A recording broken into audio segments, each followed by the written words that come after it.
Hi friends, ఈరోజు special dish వచ్చేసి అరిసెలు అండి. అరిసెలు చాలా టేస్టీగా ఈజీగా ఎలా ప్రిపేర్ చేసుకుని చూసేద్దాం. 2 kgs బెల్లం తీసుకొని జస్ట్ మన వాటర్లో వేసుకొని వాటర్ కొంచెం మరిగిన తర్వాత డ్రైన్ చేసుకొని కాస్తంత ఎలాచి పౌడర్ వేసుకోవాలి. ఎలాచి పౌడర్ వేసుకొని జస్ట్ ఇట్లా తిప్పి లేత పాకం వచ్చేంత వరకు తిప్పుకోవాలి.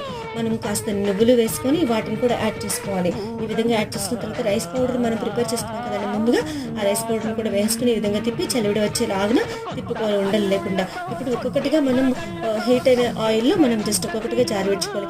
సరే ఎట్లా పొంగుతున్నాయో అరిసెలు చాలా బాగుంటాయండి. మీరు కూడా ట్రై చేయండి ఫ్రెండ్స్. పర్ఫెక్ట్గా సాఫ్ట్గా టేస్ట్గా రావాలంటే మనం కొన్ని టిప్స్ ఉన్నాయండి. నోట్లో పెట్టుకుంటూ కరిగిపోయే విధంగా చేసే అరిసెలను మన ఫుల్ వీడియో లింక్ డిస్క్రిప్షన్లో ఉంటుంది, వాచ్ చేయండి. ఈ సంక్రాంతికి మీరేమి పిండి వంటలు చేస్తున్నారో కామెంట్ చేయండి.